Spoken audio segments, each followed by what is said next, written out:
Muy buenas noches. Vamos a ver entonces el tema de probabilidad. Esto corresponde a la segunda semana de la asignatura probabilidad. Específicamente, el tema se llama estadística descriptiva. Vamos a hablar un poquito de qué es la estadística. ¿Mm? La estadística en términos generales sirve para medir las propiedades de las poblaciones. Digamos que en términos generales es una guía en la incertidumbre.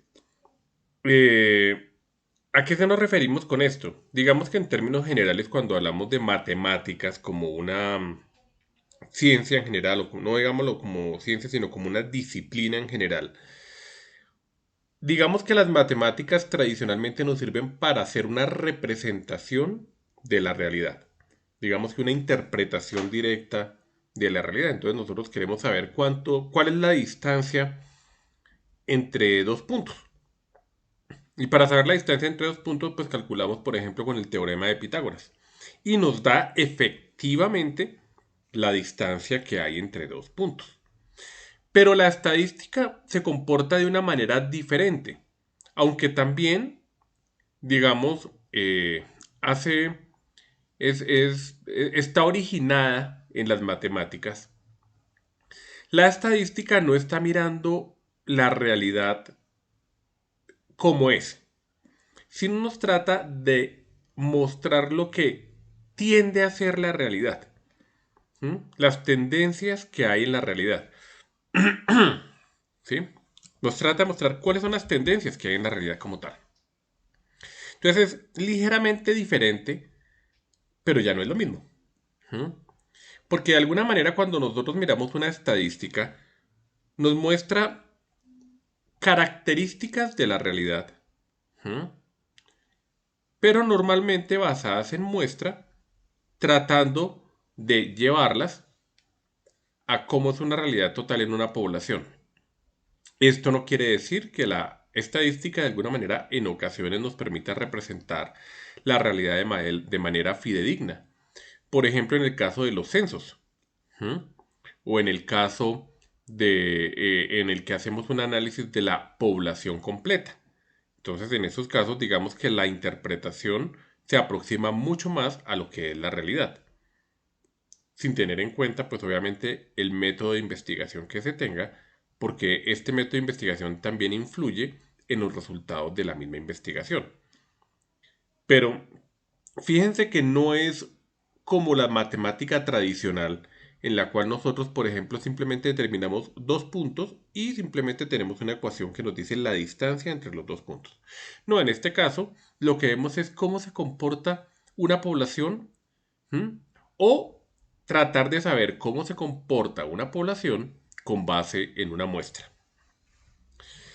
Dicho esto, pues la estadística nos va a servir para presentar la información de manera adecuada, para poder sacar conclusiones sobre una población, obviamente basándose en una muestra, y para utilizar ciertos modelos que nos permitan determinar un pronóstico de lo que podría ser la realidad bajo determinadas condiciones.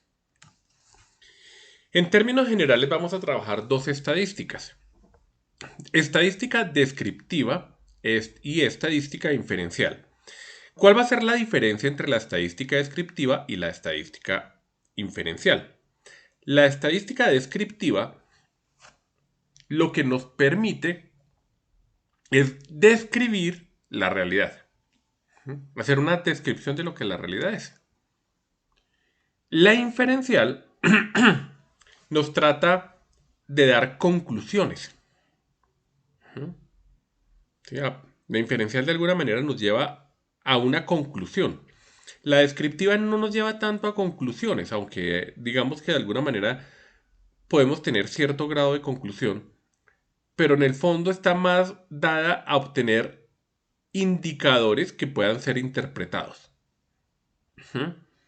¿Sí? A obtener ciertos datos que puedan llegar a ser interpretables y que como interpretación pues nos permitan entender la realidad.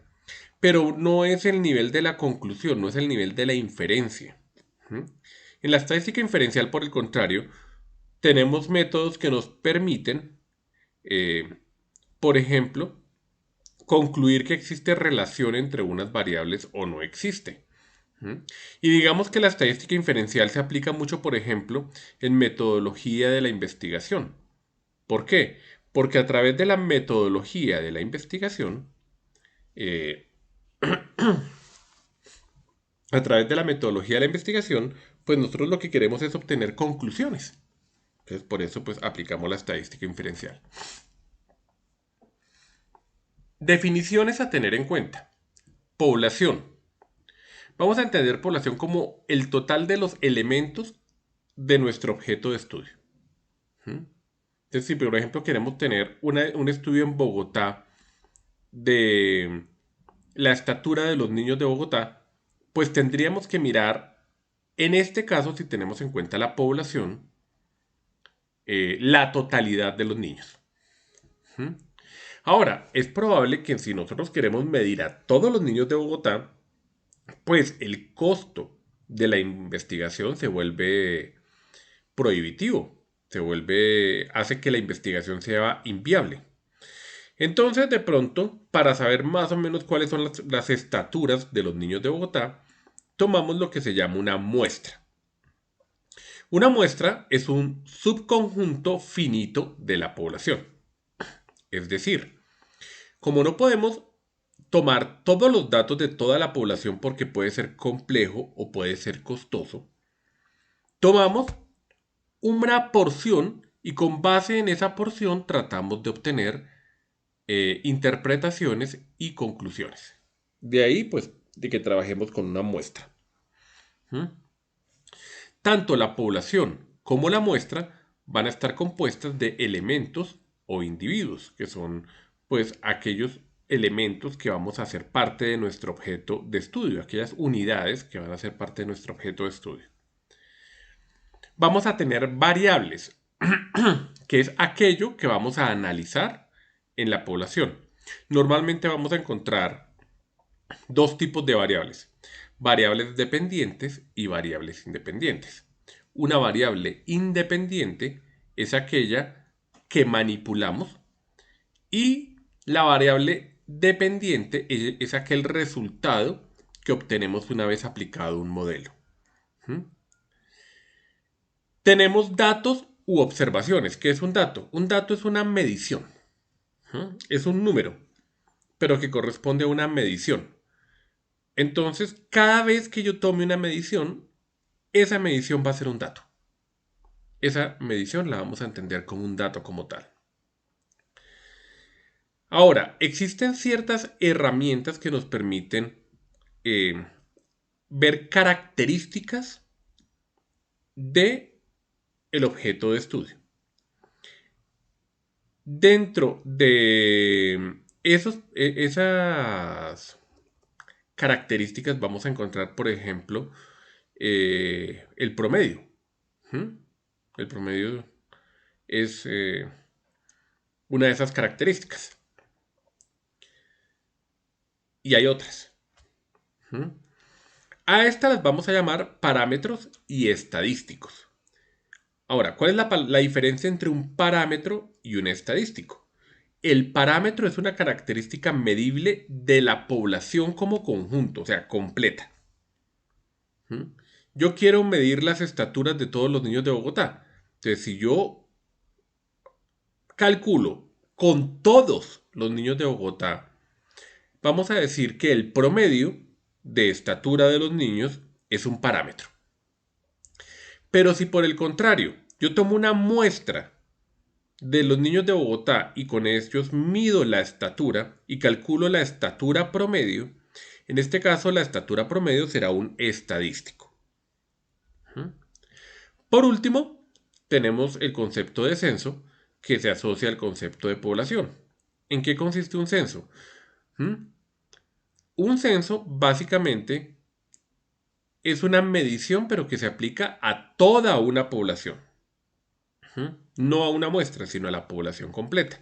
Y es lo que normalmente cada 10 años, cada tantos años, por ejemplo, se hace a nivel nacional, donde se trata de contar cuántas personas hay en Colombia, van casa por casa preguntando los datos de la población como conjunto, completas, sin que falte una persona. Entonces, en ese caso, pues los datos van a ser mucho más exactos porque lo hacemos con una muestra del 100%. Entonces, eso es lo que se denomina un censo. Tipos de datos. Vamos a encontrar que existen diferentes tipos de datos. ¿Qué es un tipo de dato? Un tipo de dato es algo que, por ejemplo, normalmente podemos asociar a dos cosas, a los conjuntos numéricos y a las variables en programación, por ejemplo. En los conjuntos numéricos normalmente encontramos cosas tales como los enteros o los reales. ¿Mm? ¿Sí? Entonces decíamos que el conjunto de los enteros normalmente son cosas completas. Y el conjunto de los reales son cosas que pueden tener decimales o fraccionarios. ¿Mm? Pero también está asociado a variables que no son numéricas y que normalmente decimos que son de tipo categóricas. Que cuando decimos que es una categórica, normalmente estamos diciendo que es una palabra. ¿Mm?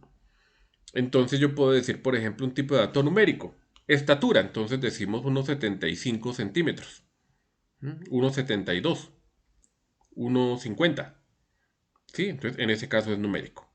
Y como existe 1,72, 1,75, entonces podemos decir que es un numérico continuo. ¿Mm?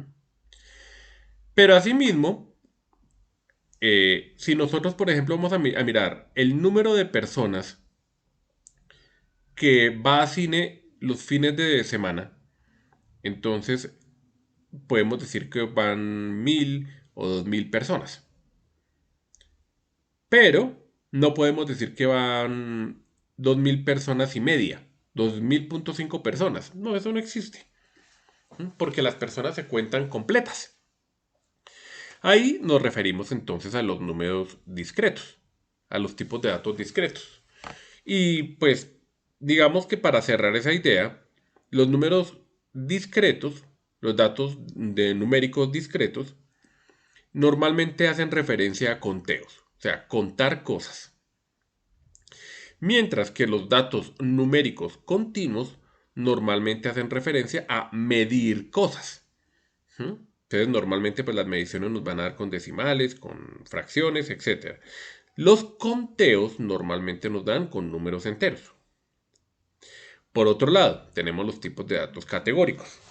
Y en los tipos de datos categóricos vamos a encontrar cosas tales como datos nominales y datos ordinales. Si yo, por ejemplo, dentro de mis datos categóricos puedo tener, por ejemplo, los departamentos de Colombia. Entonces yo quiero saber, cojo 200 personas y quiero saber en qué departamento nacieron. Entonces cojo la persona 1 nació en Cundinamarca, la persona 2 nació en Cundinamarca, la persona 3 nació en Cundinamarca, la 4 nació en Boyacá, la 5 en el Valle, la sexta en Antioquia, la séptima en Cundinamarca, la octava en Antioquia. Entonces fíjense que las categorías que son por ejemplo Antioquia, Bogotá, perdón, Antioquia, Cundinamarca, Boyacá, etcétera, son categorías nominales. Ahora, nótese que yo no puedo decir que hay un orden y que va primero Antioquia y luego Cundinamarca. ¿Mm? ¿Sí? Yo podría darle un orden artificial por el tamaño de población. Entonces va primero Cundinamarca. Pero si le doy el orden por el nombre, entonces va primero Antioquia. Pero a la hora del té no es un orden natural. Y al no ser un orden natural, pues digamos que podría colocarlos en cualquier orden y no tengo ningún problema. En este caso, entonces estamos haciendo referencia a datos categóricos nominales. Pero también puedo encontrar datos categóricos ordinales. Y entonces son aquellos que tienen un orden determinado. Entonces yo puedo decir, por ejemplo, frío, templado y caliente. ¿Sí? Entonces, frío, digamos como palabras, no como temperatura, sino como clima. Entonces, pues obviamente, sí hay un orden. O sea, frío, o sea, templado va en la mitad. Yo podría colocarlo en orden ascendente o descendente. Pero templado siempre va a ir en la mitad. ¿Mm? Y si es en orden ascendente, pues entonces primero será frío, luego templado y luego caliente. Y si es en orden descendente, entonces primero será caliente, luego tibio y luego frío. Hay un orden, ¿sí? Hay un orden como tal. Entonces, en ese caso son datos categóricos ordinales. Distribución de frecuencia. El resto de la sesión de hoy prácticamente la vamos a dedicar a este tema, el tema de las distribuciones de frecuencia. ¿Qué es una distribución de frecuencia? Una distribución de frecuencia es una tablita, en palabras sencillas. Es una tablita que va a tener 4 valores, 4 columnas.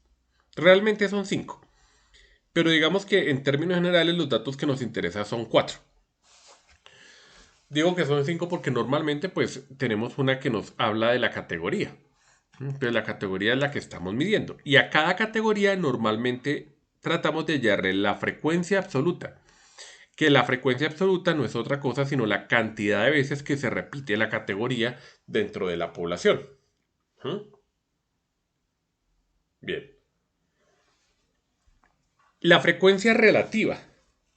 ¿Qué es la frecuencia relativa? La frecuencia relativa es la frecuencia en porcentaje.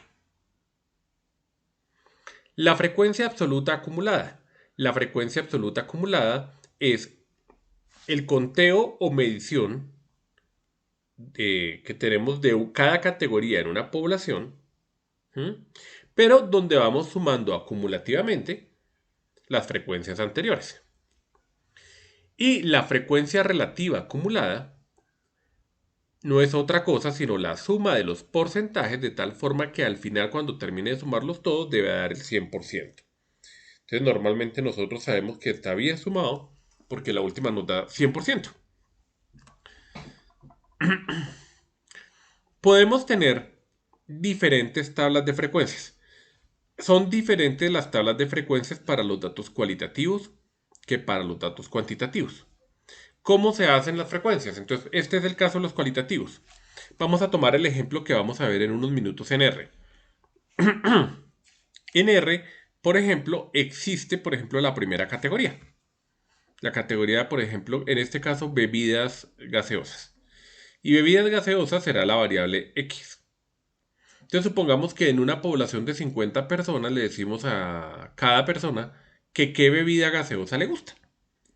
Y una dirá Coca-Cola, el otro dirá Pepsi, el otro dirá Postobón, el otro dirá colombiana, el otro dirá Pepsi, el otro dirá colombiana, el otro dirá Coca-Cola, el otro dirá Coca-Cola, el otro dirá Coca-Cola, y así sucesivamente. Entonces lo que hacemos es contar cuántas personas dijeron Coca-Cola. Y anotamos ese dato en la frecuencia absoluta. Luego miramos cuántas personas tomaron Pepsi y anotamos ese dato en la frecuencia absoluta. Y así sucesivamente. Luego hacemos algo similar con la frecuencia relativa. Entonces cogemos el valor de la primera categoría y lo colocamos en la primera frecuencia relativa. Luego cogemos el valor de la primera más la segunda categoría y lo colocamos en la segunda columna. Luego cogemos el valor de la primera, la segunda y la tercera categoría y lo colocamos en la otra. Y ahí nos dan las frecuencias acumuladas absolutas. Ahora, si nosotros miramos cada frecuencia dividida entre el total de muestras, pues nos va a dar la frecuencia relativa en términos de porcentaje. Y si lo mismo, cada vez que yo tengo una fila, sumo el porcentaje o los porcentajes anteriores, entonces tendré unos porcentajes acumulados que el último debe ser el 100%. Para esto, entonces, antes de continuar aquí con la presentación, vamos a verlo a través de R en un cuaderno de Jupyter. Nuestros cuadernos de Jupyter son los que tenemos acá. Vamos a correrlo rápidamente.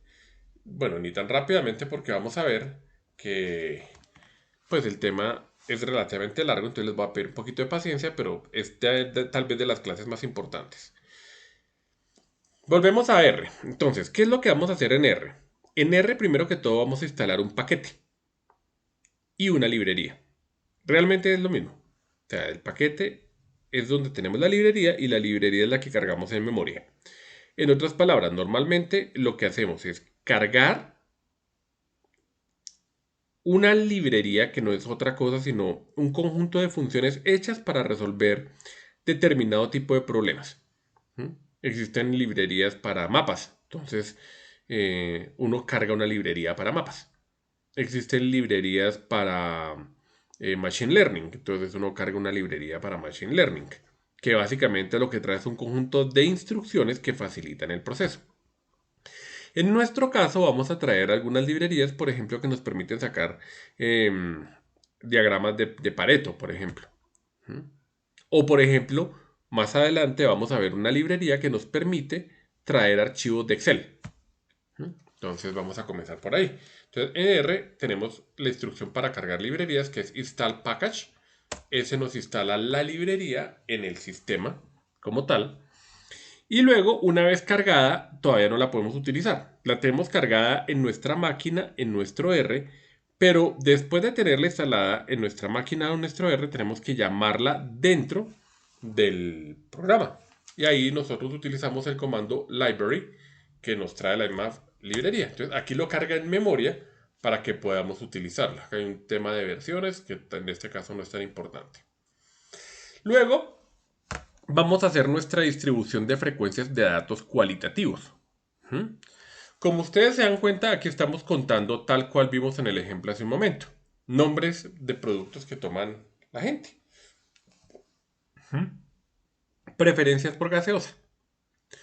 Entonces alguien dijo Coca-Cola, al siguiente le preguntaron, dijo Coca-Cola, el siguiente dijo Postobón, el siguiente Coca-Cola. Entonces lo que vamos primero es a contar cuántos dijeron Coca-Cola, contamos cuántos dijeron Postobón, contamos cuántos dijeron colombiana, cuántos cogieron bicola y así sucesivamente. Eso es lo que vamos a hacer. Pero lo primero es cargar en memoria un vector al que vamos a llamar muestra. Y muestra no es otra cosa sino cada uno de los casos que seleccionamos de nuestra muestra. Entonces, en este caso, pues tenemos nuestra muestra que vemos acá. Como ustedes pueden ver, simplemente es una lista de nombres de bebidas, pero obviamente si siempre escribo Coca-Cola, Coca-Cola debe escribirse igualitico todas las veces. No puedo cambiarle la escritura a Coca-Cola. Y quiero ver cómo quedó. Y aquí vemos la muestra. Coca-Cola, Pepsi-Cola, Postobón, etc. El tamaño de la muestra lo puedo conocer con la función length. Nos da que la muestra es de 50 datos. ¿Qué vamos a hacer? Vamos a primero crear una tabla donde nos dice cuántos de cada uno de estos podemos contar. Entonces, vamos a ver, por ejemplo, el caso de Coca-Cola. Coca-Cola dice que tiene 1, 2, 3, 4, 5, 6, 7, 8, 9, 10, 11, 12, 13, 14, 15, 16, 17, 18, 19, 20, 21. Entonces, vamos a contar cada uno. Al correrla, él nos genera ya una tabla utilizando la función table. Entonces, él nos crea una tabla. Vamos a ver cómo nos quedó la tablita. Fíjense que ya se presenta diferente. Entonces nos dice Coca-Cola, tenemos 21 elementos que escogieron Coca-Cola. Y los otros, cada uno, pues la cantidad de lo que escogieron. Ahora, esto numéricamente, pues es claro. O sea, yo creo que si vemos aquí 21, aquí 16, pues sabemos que la gente lo que más toma es Coca-Cola y Postobón. Y lo que menos toma es Sprite. Pero si lo queremos ver de manera más gráfica, en este caso es claro, pero hay otros casos que no es tan claro. En un gráfico se puede ver mucho mejor. Y aquí vemos gráficamente que el más alto es Coca-Cola y el más bajito es Sprite, que está aquí más o menos a la altura del 1. Ahora, este gráfico, que es el gráfico que nos aparece en la cartilla, pues digamos que en términos generales funciona. Pero podemos verlo mejor. Entonces para eso podemos separarlo por colores. Aquí le metí este que es de Col Raybon. Nótese que ese no está en la cartilla. Este se los busqué por mi propia cuenta, se los hice por mi propia cuenta. Y podemos verlo por colores. Pero todavía puedo ir más allá. puedo poner mis propios colores. ¿Sí? Entonces naranja es el primero, azul es el segundo, rojo es el tercero y así. Puedo tener mis propios colores. Pero puedo seguir yendo todavía más allá. Voy a volverlo a poner en los colores automáticos. Pero voy a guardar esto. Acá tengo la tabla, que es la que está allá arribita. La voy a grabar en memoria a través de la función barplot, que fue con la que hicimos los gráficos anteriores, que quiere decir un gráfico de barras. La vamos a grabar en la variable barp. Entonces esto va a ser un gráfico de barras. Ahora, yo puedo adicionarle texto. Y en el texto lo coloca aquí el nombre de la gráfica. ¿Mm? Le doy una tolerancia de espacio para que grafique. Y le digo labels igual tabla. ¿Qué son labels? Los labels son... Si aquí está la tabla, son estos que están arriba. Bicola, Coca-Cola, Colombiana, Pepsi-Cola, Postobón, Sprite. ¿Mm? ¿Listo? Dicho esto, pues vamos a ver cuál es el resultado. Ya nos salen los valores.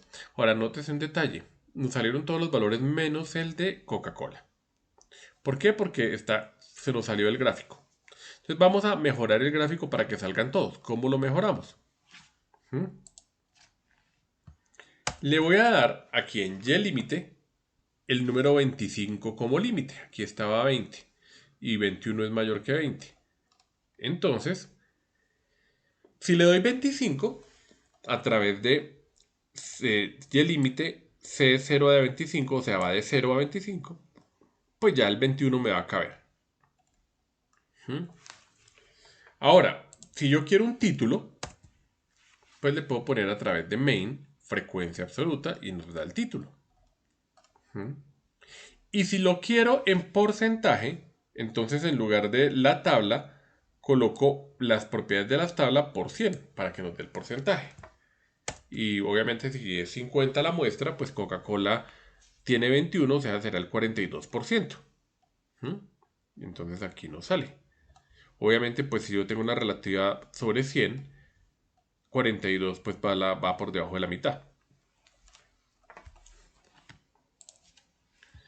Bien, también podemos graficar pies, ¿no? Que son gráficos circulares. Normalmente, y aquí hay que hacer una claridad importante, normalmente interpretar un pie es mucho más difícil que interpretar una barra. Porque es más difícil saber cuál es más grande y cuál es más pequeño. Digamos que en el ejemplo que vemos acá, se ve claramente cuál es más grande y cuál es más pequeño, pero no siempre es claro. ¿Cómo se hace? A través de la función pie tabla. Aquí nos sale con las categorías. Si le digo names tabla, me bota los nombres. Entonces lo que voy a hacer es etiqueta paste 0.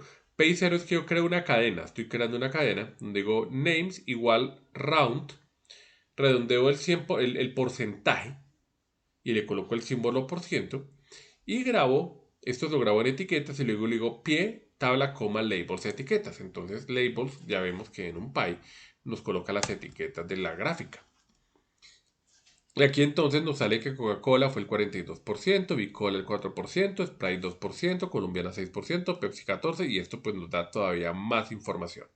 Ahora aquí hay que hacer claridad de una cosa y es que pues este cuaderno yo se los voy a enviar a ustedes para que lo puedan trabajar. Luego podemos grabar otras formas de etiquetas. Entonces por ejemplo podemos grabar que compare la cantidad con el porcentaje.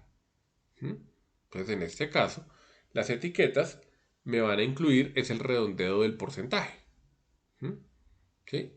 Y la tabla me incluye los valores originales. Entonces, tabla, coma, labels igual a etiquetas. Bien. Ustedes vieron que al comienzo cargamos una librería. La librería era QCC. ¿Para qué sirve esta librería QCC? Esta nos da... Es una librería estadística que nos permite obtener una cosa que se llama diagrama de Pareto. Acá está. ¿Qué es un diagrama de Pareto? Un diagrama de Pareto es un diagrama en el que yo tomo datos, coloco los gráficos de cuánto tiene cada dato, Pero también me interesa el dato acumulado, o sea, tengo la frecuencia acumulada. O sea, es más relacionado con lo que se llama una distribución de frecuencias. Entonces, aquí, como yo cargué esta librería trae esta función que es un gráfico de Pareto, QCC chart. Lo corremos y veamos que nos salió en res. Nos sale la distribución de frecuencias a la que nos referíamos aquí desde el principio, ¿sí la ven? Acá está frecuencia absoluta, frecuencia relativa, frecuencia absoluta acumulada, frecuencia relativa acumulada. ¿Mm? Y si vemos, son exactamente los valores que tenemos acá. Obviamente, eh, toma primero los valores numéricos y luego los porcentuales. ¿Mm? Entonces, la frecuencia es 21, la frecuencia acumulada es 21, la frecuencia de postobón es 16, la de postobón acumulada es 21 más 16 da 37. La frecuencia de Pepsi es 7, pero la acumulada es 21 más 16 más 7, que da 44. ¿Mm? La de colombiana son 3. La acumulada es 21 más 16 más 7 más 3, que da 47. ¿Mm? Y así sucesivamente. Esas son las frecuencias acumuladas absolutas. Pero también la podemos sacar en forma de porcentaje. Entonces, normalmente para sacarla en forma de porcentaje, pues tengo que tener, lo que hago es sumar los valores de toda la columna. Sumo los valores de toda la columna. Y esos valores los convierto en porcentaje. ¿Cómo? Pues dividiendo el número entre el total. Y ahí se obtiene el porcentaje. Entonces el porcentaje, dividiendo cada número por el total, nos da estos valores. Fíjense que corre como la muestra es de tamaño 50, pues obviamente el porcentaje va a ser el doble de la frecuencia. Pero normalmente puede darse de manera diferente. Normalmente es diferente porque normalmente no tenemos 50, sino tenemos 47, o tenemos 55, o tenemos 60 y algo. Entonces, no, ahí sí ya no funciona simplemente multiplicar por 2. Funciona porque es que 50 es la mitad de 100 y por eso funciona. Pero aquí están los porcentajes. Y el porcentaje acumulado se comporta igual que la frecuencia acumulada. Entonces, si el primero es 42 porque es el primero. El segundo es 74 porque es 42 más 32. El tercero es 88 porque es 42, 32 más 14 y así sucesivamente hasta que el último nos debe dar 100. Ese es el punto. Class de la salida de resolución es una tabla que es parte de un diagrama de Pareto. Vamos a plotear res y nos muestra un diagrama de Pareto. Voy a bajarle un poquito el tamaño a este diagrama de Pareto.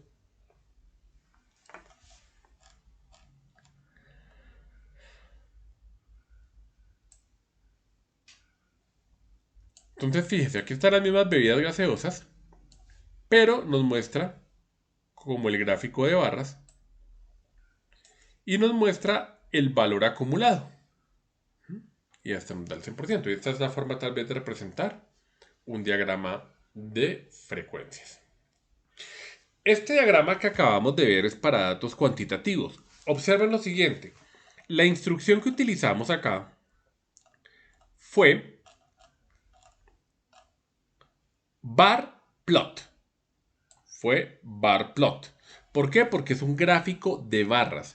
¿Por qué? Porque son datos cuantitativos discretos. Cuantitativos discretos. ¿Qué resultado nos da un bar plot? Que tenemos unas barras en las cuales entre barra y barra hay un espacio. O sea, fíjense que entre barra y barra, tenemos un espacio como tal. ¿Sí? Tenemos el espacio. Más adelante, cuando veamos un histograma, vamos a ver que los histogramas... Bueno, tenemos el histograma. Los histogramas no tienen ese hueco en la mitad. No tienen este hueco como tal. No está. Es pegado. Entonces, y se parecen mucho un histograma a un gráfico de barras, pero son cosas distintas. Pi, también podemos sacar un pi. Lo mismo, names tabla.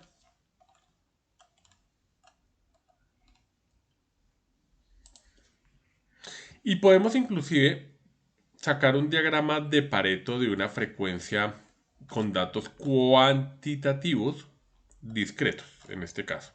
Estos son datos cuantitativos discretos. Y esa tabla de frecuencias, esa distribución de frecuencias, pues nos puede dar un gráfico, que es el que tenemos acá, en el que en ese caso funciona como gráfico, aquí no tanto. Vamos a ver distribución de frecuencia de datos cuantitativos. Vamos con datos cuantitativos.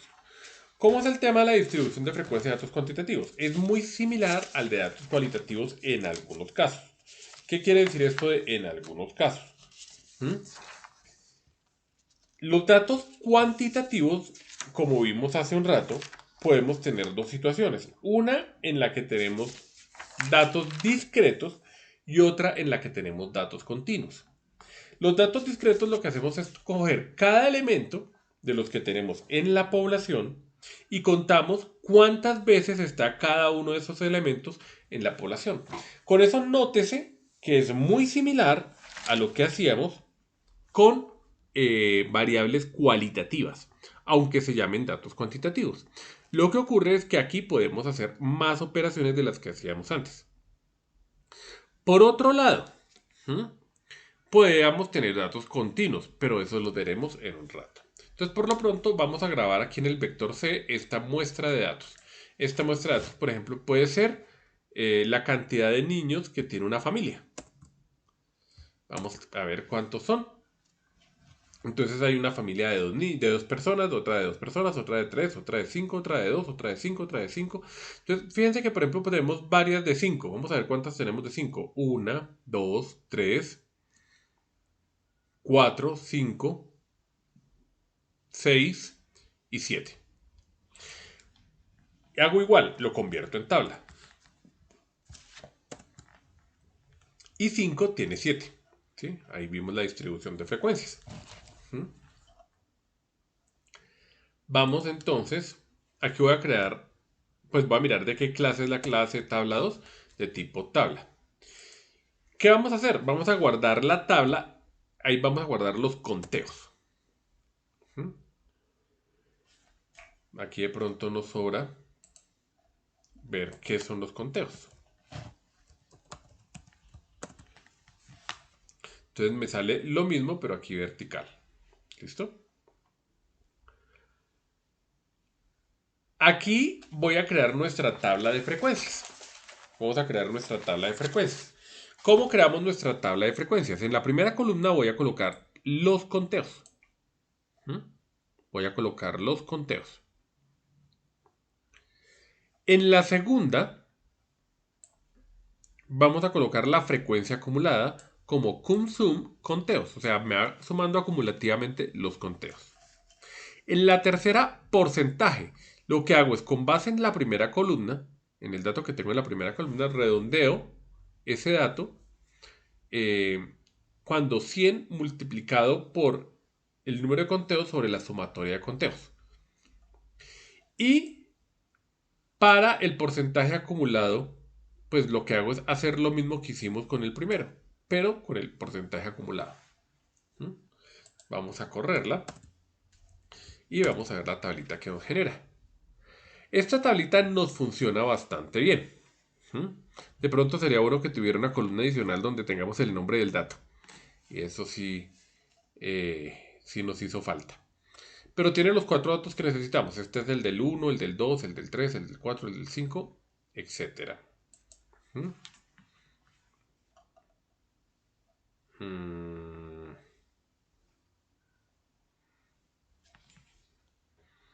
Vamos a hacer una cosa.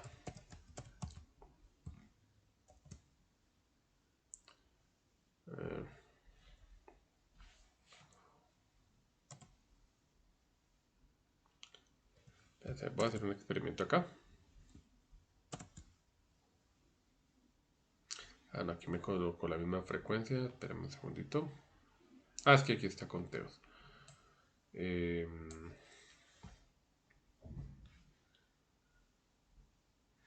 ¿Cómo es que se llama este?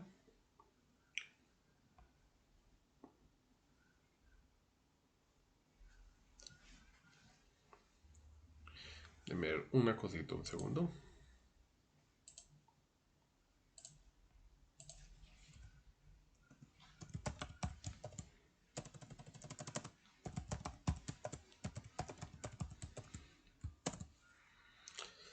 Ok, entonces pongámosle este.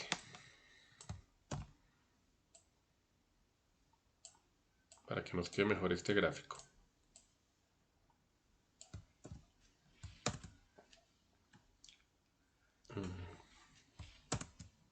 Ahora sí, ya. Entonces aquí tenemos pues los nombres de lo que vamos a contar, ¿m? La frecuencia absoluta, la frecuencia acumulada, el porcentaje y el porcentaje acumulado. Fíjense que aquí siempre nos debe dar 100.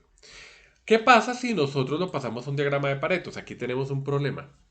Esta es una variable numérica, ¿m? O sea, ya es cuantitativa, pero es ordenada. O sea, ya tenemos un orden. No es como decir Coca-Cola y Pepsi y Postobón, que no sabemos cuál es primera y cuál es última. Aquí ya tenemos un orden. El uno va antes del 2, el 2 del 3. Cuando nosotros utilizamos la función de diagrama de Pareto que utilizábamos antes, vamos a tener dos problemas. Vamos a ver qué problemas tenemos. Primero, la tabla que nos genera nos desordena los datos porque nos toma de mayor a menor. Y en este caso ya no es deseable esto, porque esto efectivamente va a tener un orden. Y en segundo lugar, cuando lo grafico, fíjense que, bueno, aquí nos está generando un gráfico. Ah, bueno, es que no estoy generando gráfico de RERSPAR, sino de la tabla. Entonces aquí muestra las frecuencias absolutas.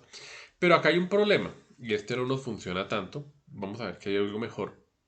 Y es que aquí tenemos las frecuencias absolutas, 1, 2, 3, 4, 5, es nominal.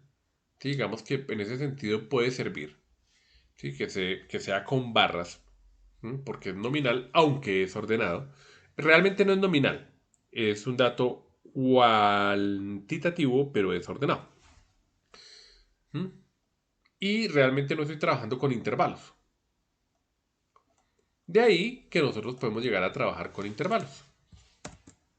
El diagrama de Pareto tiene un problema. Si ustedes se dan cuenta, nos genera estos datos en desorden. Entonces digamos que en este caso pues ya tenemos un problema como tal.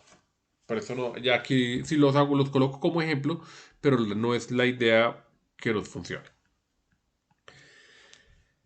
Datos continuos. Entonces queremos sacar el diagrama de frecuencias con datos continuos. Entonces digamos que acá está con datos discretos. Acá está con datos continuos, simplemente lo que hicimos hace un rato. Pero aquí hay unos que son continuos. Estos son discretos, estos son cualitativos. Los cualitativos y los discretos no son tan distintos. Pero con los continuos sí vamos a tener una diferencia. ¿Cuál va a ser la diferencia? Que aquí ya no trabajo con un dato que se repite cuántas veces en cada marca, en cada frecuencia, sino que lo que va a tener es un intervalo. Un intervalo. Un intervalo que normalmente, para que no se pisen las mangueras, el comienzo del intervalo es incluyente y el final del intervalo es excluyente. ¿Qué quiere decir eso? Pasa como cuando en el colegio de mis hijos les preguntan si el desempeño fue medio o alto. Entonces dicen que de 3,6 hasta 3,9 es básico. Y de 4 hasta 4,5 es alto. Eso dicen en el colegio de mis hijos. Pero nótese que el valor 4 yo tengo que incluírselo a alguna categoría. No puede quedar en dos categorías porque me generaría datos repetidos. Por eso es que yo cierro a la izquierda y abro a la derecha. ¿Mm? Dicho esto, pues básicamente, ¿qué es lo que tenemos que tener? Una marca de clase, que es un valor que yo pueda identificar, y las frecuencias que tradicionalmente hemos trabajado. ¿Mm? Para esto, ¿qué vamos a hacer? Acá, por ejemplo, tenemos estaturas de personas. Vamos a ver estaturas. Las estaturas, como decíamos hace un rato, son datos continuos. O sea, entre una persona y otra pueden tener hasta cierto grado la misma estatura, pero necesariamente por naturaleza hay uno que va a ser ligeramente más alto que el otro. Puede ser una infinitésima de milímetro, pero es diferente, o sea, tienen una altura diferente. ¿Mm? Entonces vamos a tener aquí esta tabla de datos de estaturas. ¿Mm? ¿Cuáles son los pasos que tenemos que tener en cuenta para resolver datos continuos? Tengo que crear los intervalos. ¿Qué son los intervalos? Lo que decía hace un rato, o sea, son donde comienzo a contar, cuento lo que está dentro de ese intervalo, ¿m?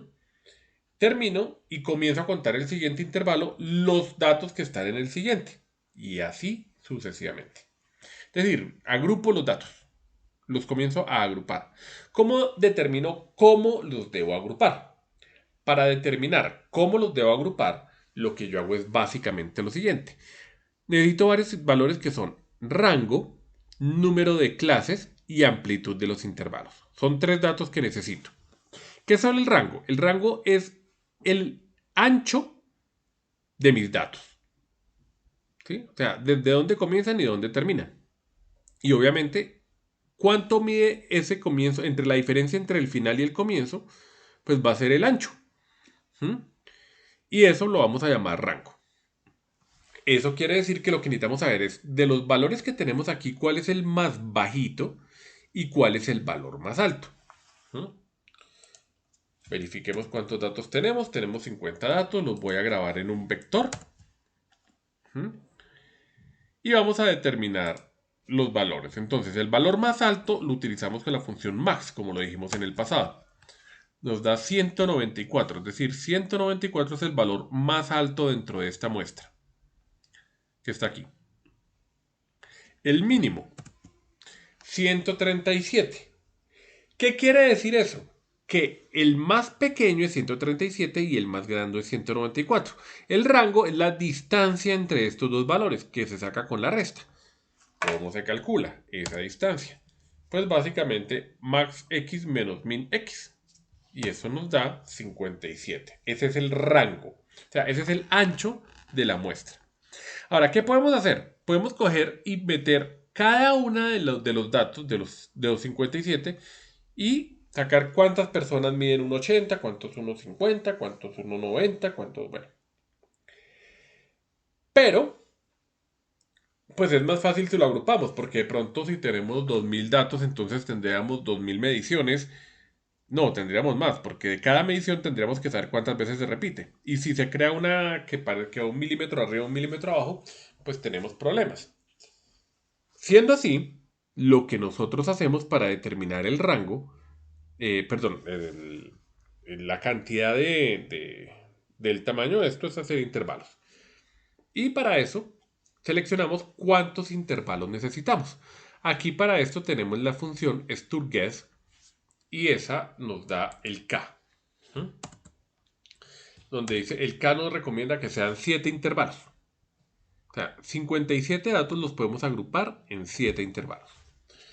Fíjense, esta función está en R, él no lo hace todo. Ahora calculamos R menos K, que nos dice el ancho de cada intervalo. El ancho de cada intervalo es 8.1428, pero hay un problema. El problema es que yo no puedo tener 8.1428 categorías, o rangos, o intervalos. Yo tengo que tener un número completo. Entonces, para eso, aplico la función ceiling, que nos bota el número exactamente superior, y esto nos dice que son 9. Es decir, cada intervalo va a tener un ancho de 9. ¿Mm? Bien. Vamos a guardar. Aquí vamos a hacer lo siguiente. Y vamos a ver cómo se crean estos datos. Creo una secuencia donde tomo desde el valor mínimo hasta el máximo más c con c. El intervalo va a ser de c. ¿Por qué el intervalo máximo más c? Porque estamos cerrando el último intervalo. Una vez hecho esto, veamos la tabla. Y nos muestra que entre 137 y 146 hay dos datos. Entre 146 y 155 hay dos datos.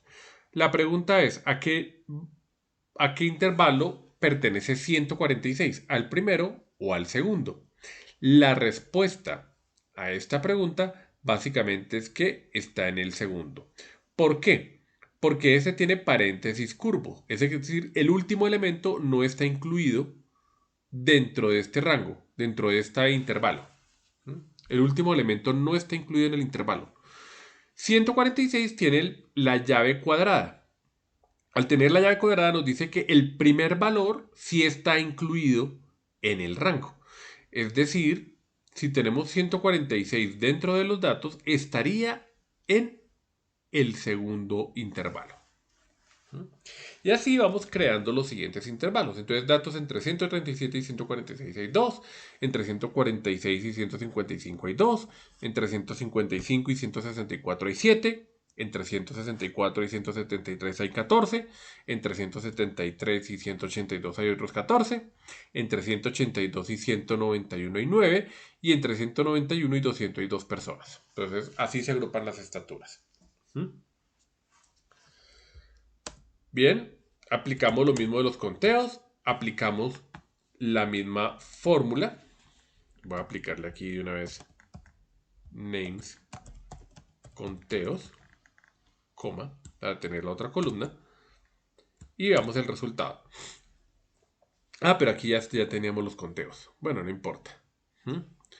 Fíjense que aquí nos muestra los mismos valores que teníamos ahorita, los mismos que teníamos acá, aquí acumulados, aquí en porcentaje y aquí en porcentaje acumulado. Donde el último nos da 100. Si lo miramos en un diagrama de Pareto, esto no es deseable. Y ya les voy a mostrar, además de por qué lo desordena, porque además lo representa mal. Acá está la tabla de análisis. Fíjense que aquí viene la primera razón. Los datos no están en orden. Perdón. Fíjense que por ejemplo 191 aparece antes de 155. Entonces no están en orden. Los ordena de manera descendente.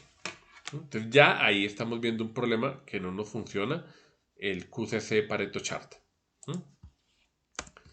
Y obviamente aquí pasa algo peor, y es que hay huecos entre columna y columna, pero resulta que esto es una variable continua.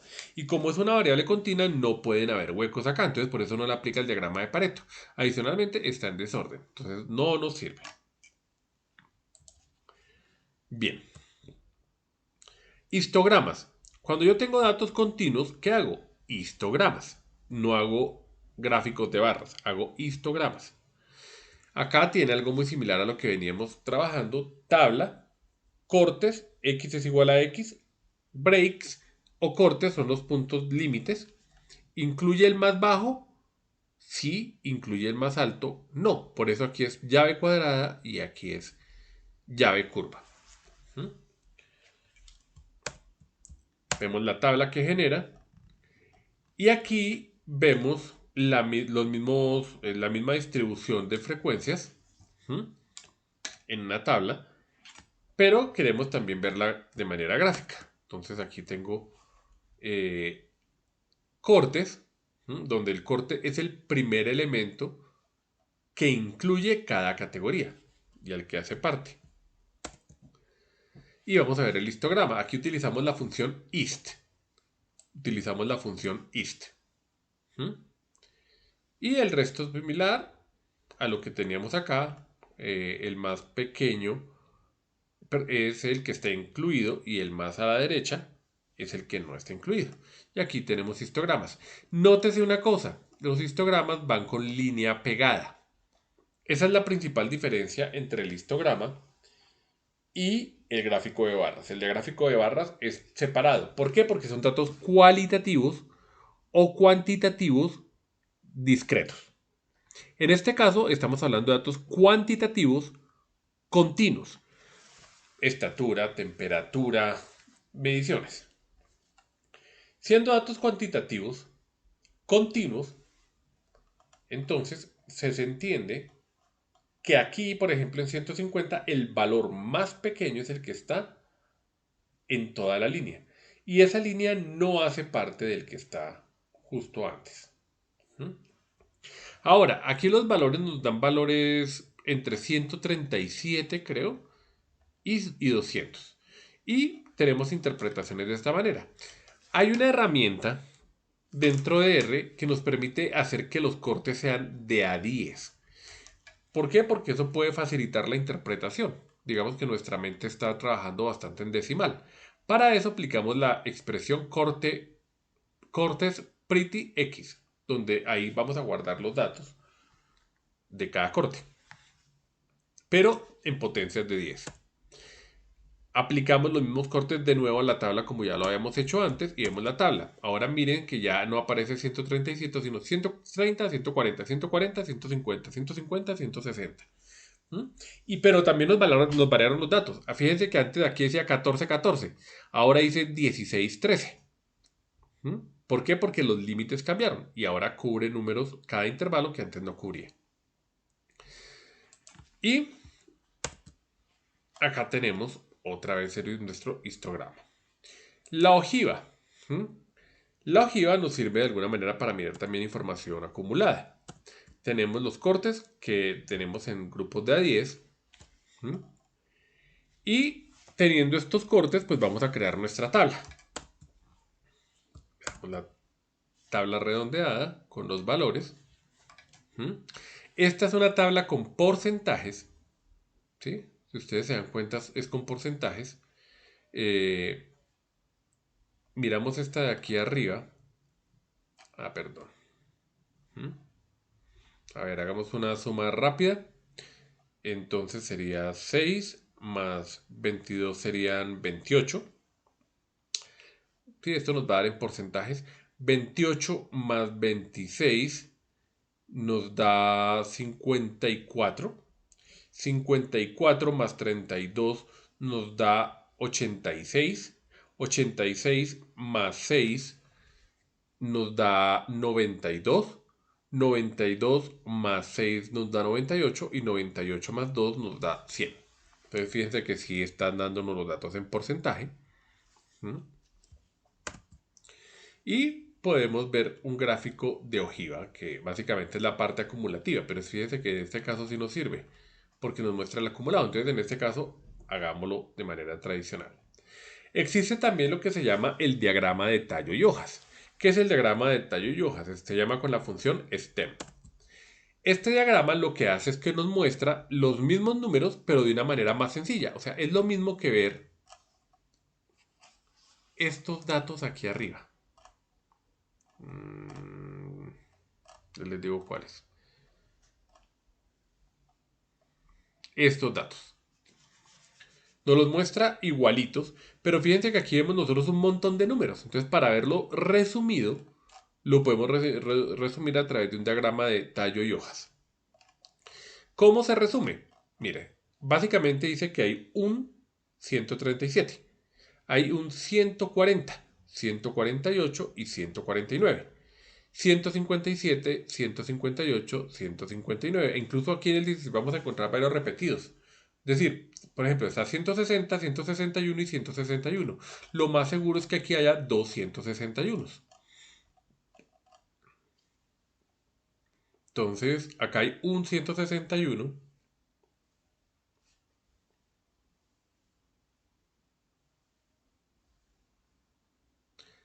Sí, ¿será que me pasé? Ya veo el primero, pero espérate, ya ubicamos el segundo.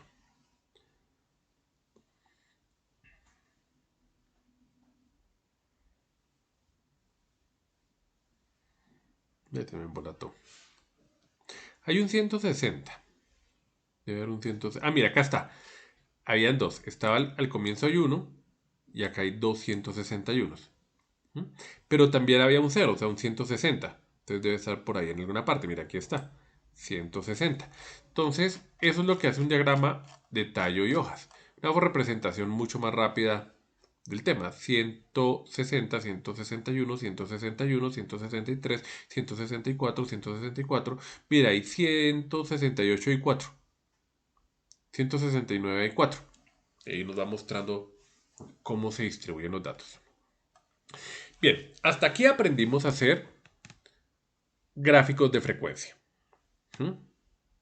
¿Sí? Distribuciones de frecuencia. Vamos a hacer ahora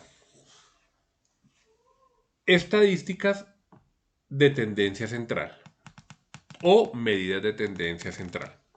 Antes de ver las medidas de tendencia central, pues hablemos primero qué es tendencia central. ¿De dónde viene esto?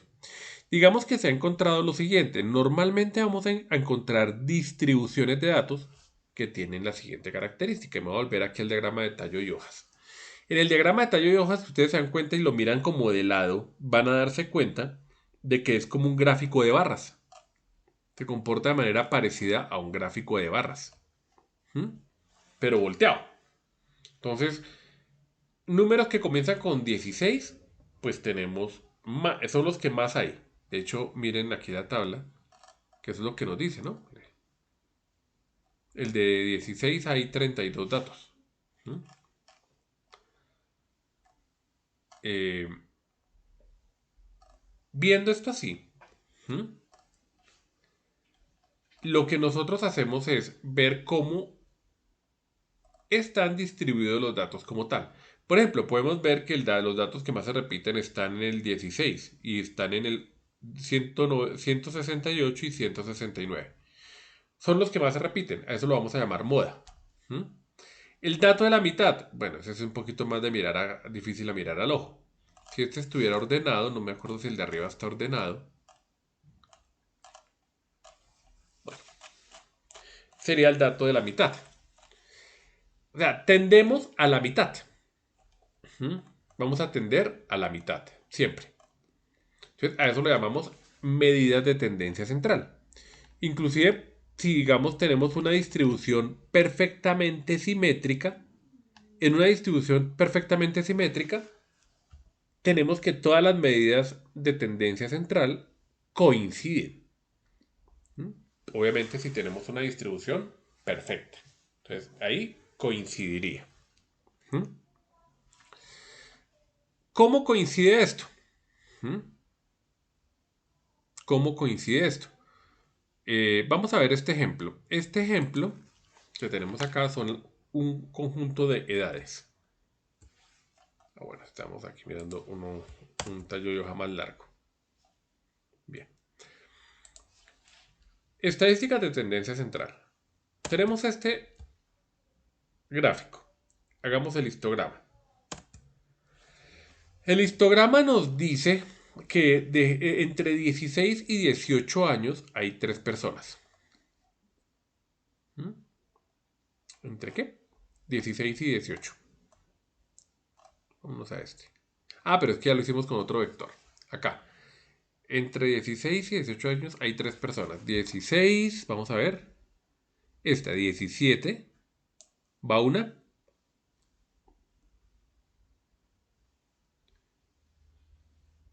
18, no. No va porque es 18 y es el límite. 17. Si esta van dos y nos falta una. Mm,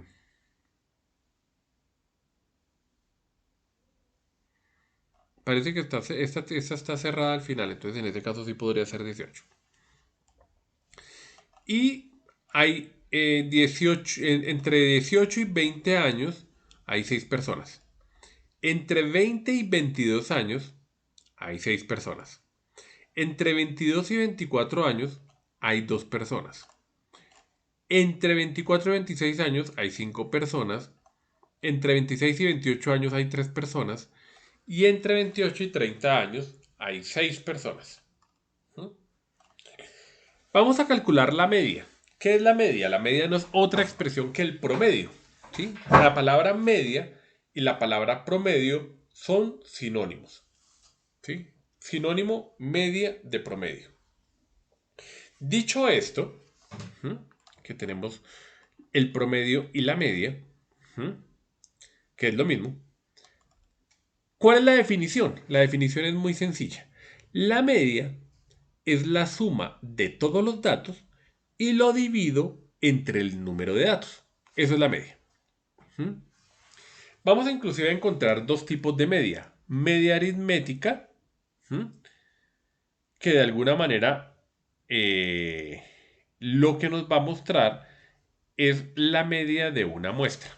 ¿Mm? Y podemos encontrar también la media poblacional, donde la media poblacional es el promedio de todos los elementos de la población. ¿Mm? Normalmente la media aritmética la represento con la letra X barra. ¿Mm? Con la letra X barra. Y normalmente, vamos a trabajarla así. La media poblacional también se trabaja así, pero en lugar de utilizar X barra, utiliza el símbolo mu. Ahorita lo vamos a ver. Tenemos aquí nuestro vector. Vamos a sacar la media. ¿Cuál es la media del vector X? Es 23.6. ¿Cómo se calcula? Sumo 20 más 22 más 25 más 26 más 19 más 29 más 30 más 26, 25, 17 y sumo todos los datos y lo divido entre la cantidad de datos. 1, 2, 3, 4, 5, 6, 7, 8, 9, 10, 11, 12, 13, 14, 15, 16, 17, 18, 19, 20, 21, 22, 23, 24, 25, 26, 27, 28, 29 y 30. ¿Sí? O sea, es 20 más 22 más 25, que hasta ahí va en 67, más 29, que ahí vamos ya en 96, y así sucesivamente. Y al final los divido entre 30. ¿Mm? Pero ya no tengo que hacer eso, porque eso me lo hace R. Entonces saco min X, y eso me bota 23. Si se aplica sobre una muestra, se llama media o media muestral. Si es sobre una población, se llama media o media poblacional. La media muestral se representa con X, la poblacional con mu. Y ahorita vamos a ver cuál es mu. La mediana. ¿Qué es la mediana? Si yo tengo estos datos ordenados, voy a hacer aquí una cosa. Acá está, miren. Voy a darle ordenar X. Y aquí me falta ver X. ¿Cómo nos quedó? Vamos aquí a aplicarle a X para que nos quede mejor. Flechita X. Y aquí le damos X. Perdón. Aquí voy a dar el vector ordenado. Acá está el vector ordenado. ¿Qué es la media? Mediana. ¿Qué es la mediana? La mediana es el valor de la mitad. Es el valor que nos queda en toda la mitad. ¿Cómo se calcula? Digamos que el valor para calcularlo lo que yo hago es lo siguiente. Miro la cantidad de elementos. Entonces en este caso tengo 30 elementos. Lo sé porque ya lo habíamos contado aquí arriba. Entonces tiene 30 elementos. Es decir, hay un detalle. Hay un elemento que es el elemento 15. Pero resulta que como esto es 30, no hay un elemento en la mitad. O sea, uno diría, la mitad de 30 es 15. No. El dato que está en la mitad es el promedio entre el elemento 30, perdón, 15 y el 16. Porque si vamos a mirar la mitad de los dos, hay un hueco. Entonces, voy a contar 15. 1, 2, 3, 4, 5, 6, 7, 8, 9, 10, 11, 12, 13, 14 y 15. Aquí nos da al final del 22. ¿Sí? Acá. Si vamos a ver, la mediana no es 22, está entre 22 y 23. Aquí en la mitad, porque esta es una cantidad par. ¿Qué hacemos? Como no tenemos un número en la mitad, pues tomamos los dos números de la mitad, los sumamos y lo dividimos entre 2. Y ese nos da 22.5. Supongamos que tuviéramos otro número más. O sea, fuera un número impar. Ahí la cosa es más fácil. Porque si tuviéramos 31, entonces el elemento que está en la mitad, ese sí es efectivamente el número 16. Y ese sería la mediana. En este caso, pues podemos facilitar las cosas. Utilizamos la función mediana y ese nos bota de una vez el dato. En este caso, pues lo podríamos hacer contando como lo hicimos, pero supongamos que tenemos 4000 datos. Entonces, para calcular la mediana de 4000 datos, pues es más difícil. Entonces, utilizamos la función mediana. Y listo. Bien. Antes de seguir, voy a hacer una cuña para entender algo adicional. Una cuña quiere decir como un tráiler, como un avance, próximo capítulo, etcétera. Sí, una cuñita. Yo puedo tener, yo puedo tener la mediana, que es el valor que está en la mitad, pero puedo hallar el valor que está en algún porcentaje. O sea, yo puedo decir, por ejemplo, el valor que está en mitad o el valor que está en la primera cuarta parte o el valor que está en la penúltima cuarta parte o la que está al final. Entonces, el que está en la primera cuarta parte, pues debe ser como un 19. Y el que está casi al final puede ser como un 27 en la mitad. Este sería el percentil, ese elemento sería el percentil 25 y por acá está el percentil 75. ¿Mm? Y obviamente si, 22.5 sería el percentil 50. Y eso quiere decir que el percentil 50 es igual a la mediana.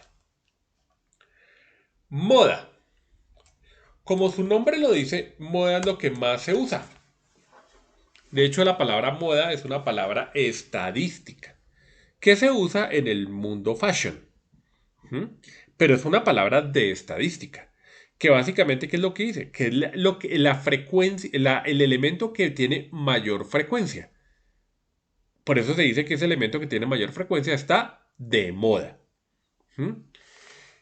¿Qué vamos a hacer? Lo mismo, convertimos esto en una tabla y miramos la tabla. ¿Mm? Aquí en esta tabla vemos que el elemento que más se repite es el que está aquí con 5, que es el valor máximo de los valores que están en los valores de cada frecuencia. El valor máximo es el 5. Es decir, que la moda es el número 22. Esto nos lo dice la gráfica a vista. Pero ojo, si nosotros tenemos 5.000 datos, de pronto no es tan fácil mirar a vista. Entonces, ¿cómo se hace? ¿Mm? Yo voy a crear aquí una variable que se llama moda y a este le asigno el valor de numérico. Tomo los nombres porque necesito convertir este dato que es un título, lo voy a convertir en un número. O sea, names son estos títulos, pero estos son textos, los que son números son los de abajo. Por eso los vuelvo números también, porque es una variable numérica. Los meto en una tabla donde máximo valor de la tabla, que está aquí abajo, sea igual a tabla. Vamos a ver cómo nos sale. Esto nos da 22. ¿No? Entonces, con esta ecuación, con esta fórmula, podemos obtener la moda. La media ponderada. ¿Mm? La media ponderada se utiliza para distribuciones de frecuencias para datos discretos. ¿Mm? Y se utiliza la siguiente fórmula. Entonces, es muy similar. ¿Mm? Eh, digamos que en este caso tenemos datos discretos, pero están agrupados. Entonces lo que hacemos es cada grupito le sacamos la mayor frecuencia y nos da la frecuencia del dato que tenga el mayor grupito. ¿Mm? En este caso, creo que este vector NL tiene un largo de 500 datos. Este tiene 500 datos. ¿Mm? ¿Qué voy a hacer aquí? Voy a instalar una librería. ¿Mm? Sí, voy a instalar una librería para ver estos mismos datos en otra representación. La voy a ver como una tablita que tengo en el archivo. Y aquí hago una aclaración. Ustedes en su trabajo colaborativo tienen que acceder a una base de datos que está en Excel. Aquí están las instrucciones para traer una base de datos de Excel. Así se trae una base de datos de Excel. ¿Qué es esto? Esto es para evitar tanto warning, tantas alertas.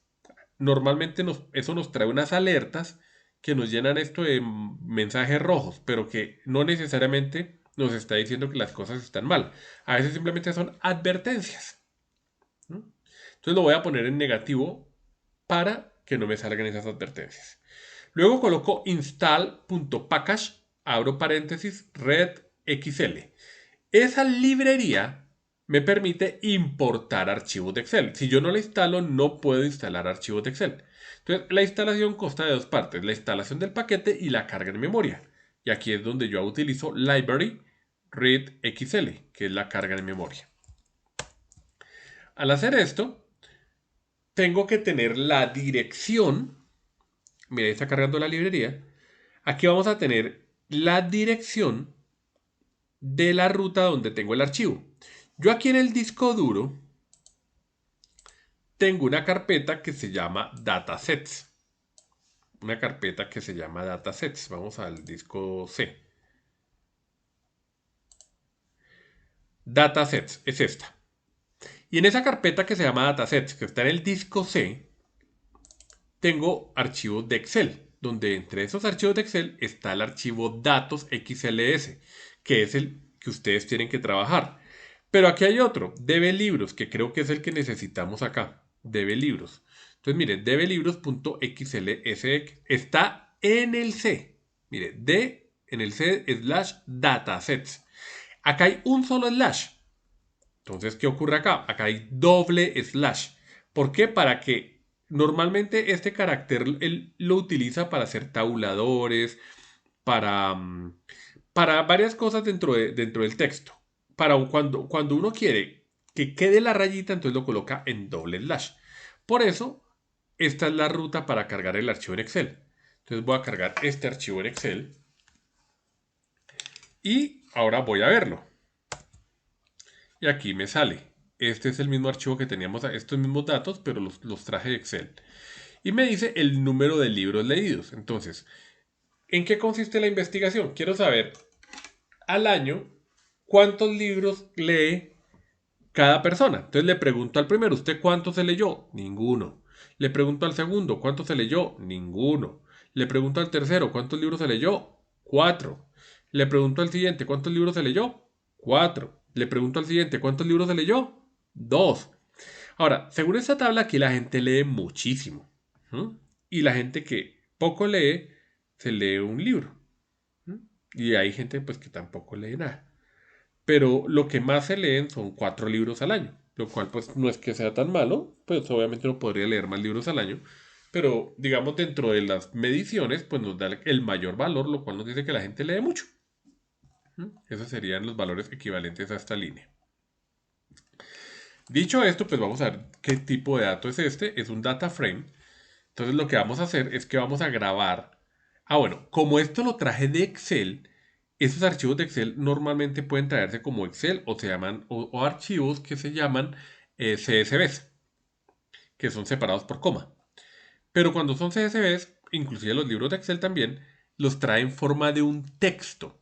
¿Sí? Es decir, para la máquina, para el computador, el número 2 no es un 2. No es el número 2, es un carácter con forma de 2. Entonces hay que volverlo un número. Por eso uno aplica asNumeric. Y aquí coloca asCharacter. Entonces ya aseguramos que sea un carácter aquí y que sea un número aquí y nos queda finalmente como número. Utilizamos db, que es el nombre del data frame que estamos creando, así como lo vimos la semana pasada. Y pesos quiere decir que es la columna. Entonces, esta es el data frame y ese data frame tiene una columna que se llama número de libros leídos. Si utilizáramos, por ejemplo, db frecuencia, entonces, que es el que vamos a utilizar acá, ese en cambio lo que nos va a mostrar son las frecuencias. Entonces ahí están los dos. Este nos va a mostrar el número de libros leídos y este las frecuencias. Si miden lo mismo, que es lo lógico, yo puedo aplicar la media, que es la media, la sumatoria de todas las frecuencias multiplicadas por cada categoría. Entonces, sumo 0 por 13, más 1 por 12, más 2 por 41, más 3 por 79, más 4 por 2, 355. Y eso lo dejo en el numerador. Y sumo F, que son las frecuencias. Eso dividido entre 13, 12, 41, 79 y 355. O sea, eso me da dividido entre 500, que es la cantidad de elementos que teníamos arriba. Y eso me da la media. Eso me da 3502. Y si la saco por fórmula, utilizo la expresión weighted mean y me da 3502. Está la media agrupada que se utiliza para distribuciones de frecuencia para datos continuos. Entonces, en este me saca un rango. ¿Mm? En este caso, lo que necesito saber es la marca de clase del iésimo elemento. La marca de clase es el elemento de la mitad del intervalo. La frecuencia del iésimo intervalo, o sea, cada frecuencia de cada intervalo, el número de datos que se agruparon, el número total de datos y la frecuencia absoluta del iésimo valor. Aquí tenemos entonces esta tabla que nos dice que los datos entre 4 y 10, sin incluir el 10, son 7. Que los datos entre 10 y 16 sin incluir el 16 son 13. Que los datos entre 16 y 22 sin incluir el 22 son 19. Y los datos entre 22 y 28, en este caso debería incluirlo, pero bueno, no lo coloqué, son 25. Esta es la frecuencia de cada uno de estos intervalos. Ok. Entonces, vamos a ver acá. Entonces, este sería la marca de clase, perdón. Esta es la marca de clase. La marca de clase es esta, corrijo. Esta es la marca de clase, esta es la frecuencia absoluta. ¿Qué hago yo? Entonces tengo un vector de marcas de clase, que es este, y uno de frecuencias absolutas. Acá están los dos y le aplico la misma, la weighted mean, y ahí nos da. Ahora, si le aplicamos el dato, pues eso nos da 15.4. Hasta aquí hemos visto las medidas de tendencia central.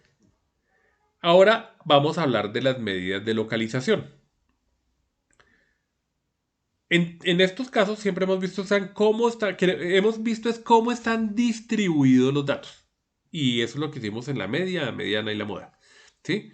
Donde la media es el promedio de los datos, la mediana el valor que está en la mitad y la moda el que más se repite. Tenemos entonces aquí las estadísticas de localización que nos van a dar los valores que ya mencionamos. Los percentiles. Ya habíamos dicho que un percentil es el valor, así como la mediana es el valor que está en la mitad, podemos decir que la mediana es el percentil 50. Pero si vamos al que está en el 25% exacto, es el percentil 25. Y el que está en el 75% exacto es el percentil 75. Siendo así, tenemos estos datos, los mismos que tenemos hace un rato. Los ordenamos para poder sacar el percentil, la mediana, la longitud es 40. Entonces, el percentil 25 se puede sacar así. Entonces, yo tomo el índice que me dice el número del dato que necesito, lo calculo por 25 para tener el porcentaje 25 y me da el 10. Vamos a contar sobre el que está ordenado. Este no está ordenado, este sí está ordenado. Entonces tiene que ser con un ordenado.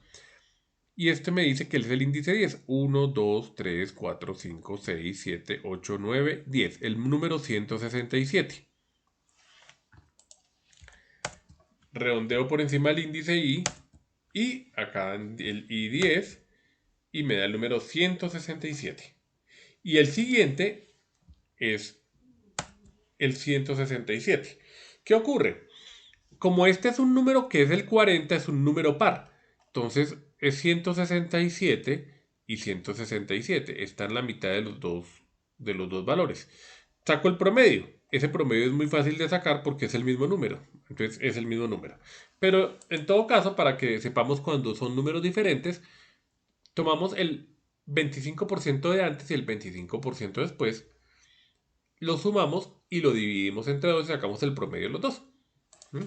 Y obviamente, pues en este caso va a coincidir con 167. Podemos sacar también a manera de cuantil.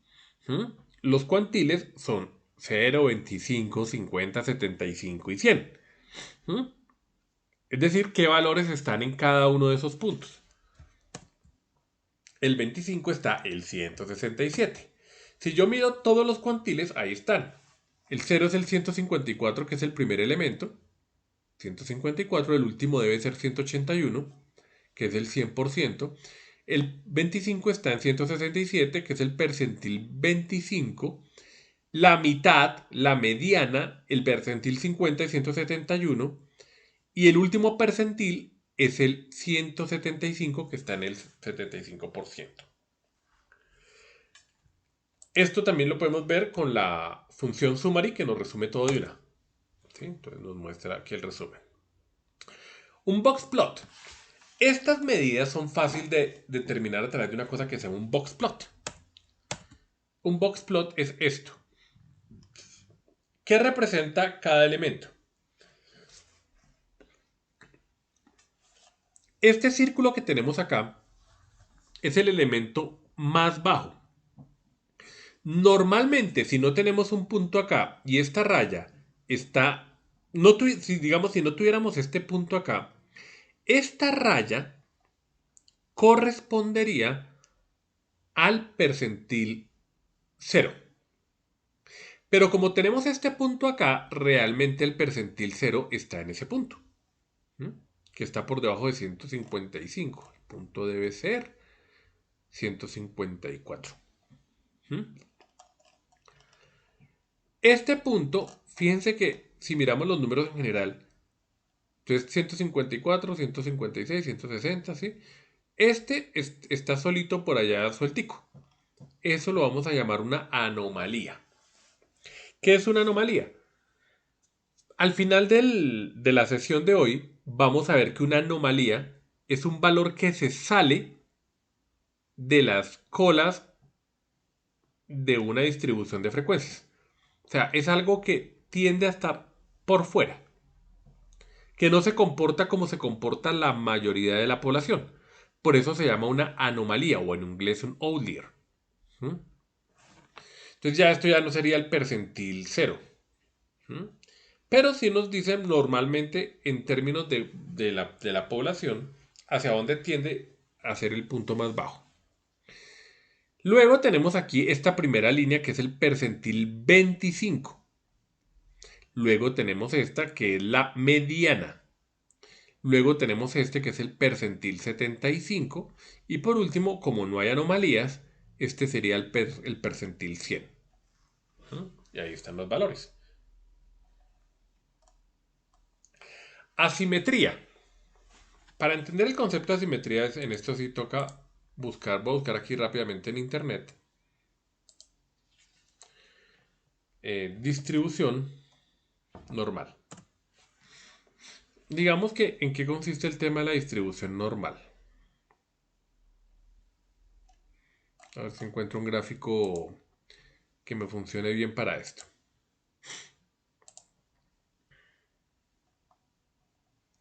Esto es lo que se llama una distribución normal. Una distribución normal es una distribución perfecta, en la cual normalmente en los extremos vamos a encontrar muy pocas ocurrencias de un hecho. Pero en el centro vamos a encontrar la mayoría de las ocurrencias. ¿Mm? Y es simétrica al lado y lado. ¿Qué quiere decir simétrica? Que para este lado tenemos la misma distribución que para este lado. ¿Qué ocurre si yo tengo otro tipo de distribuciones? Mira, aquí tenemos distribución normal. Ojo, miren lo siguiente. Si yo tengo, aquí esto normalmente tiene unos valores entre 0 y menos 3 y 0 y 3. ¿Qué ocurre? Mire que aquí hay datos que pueden estar por fuera del menos 3. Esos datos que están por fuera del menos 3 son los que llamamos anomalías. Lo mismo en esta puntica. ¿Sí? A esos son los que se consideran anomalía. Y de ahí en adelante, el resto ya no son anomalías. Del 3 para adentro y del menos 3 para adentro. ¿Mm? A eso se refiere el puntico aquel que nos aparecía en el box plot, que está por fuera del menos 3. Se sale de la distribución.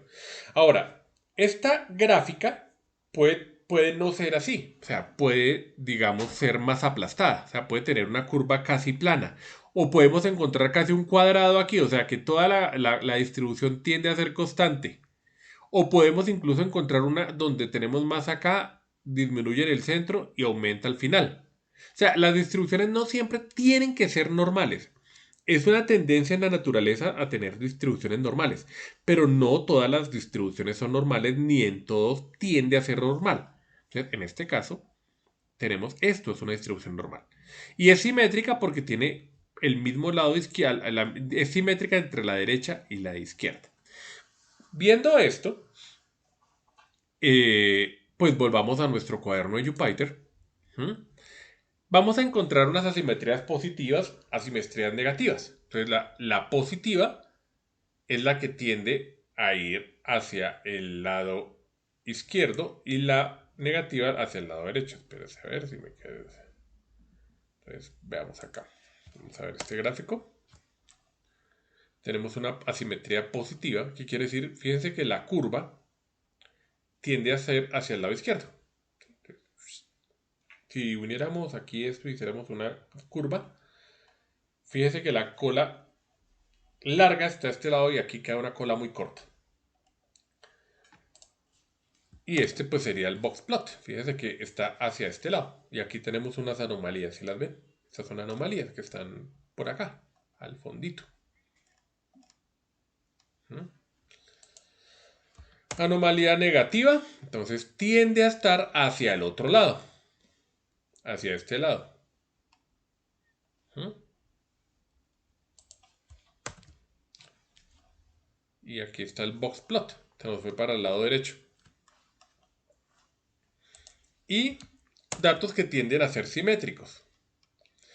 Bueno, este no está tan simétrico, este pues, pero ahí está la tendencia, las colas pequeñas aquí afuera y luego aquí adentro tiende a estar más ancho. Eso con respecto a la simetría. Pero hay otra característica que se llama la curtosis. ¿Mm? La curtosis, en cambio, no se refiere a si, digamos, a si está más hacia un lado o más hacia el otro, sino así es más plana o más barrigona. ¿Sí? Digámoslo de esa manera.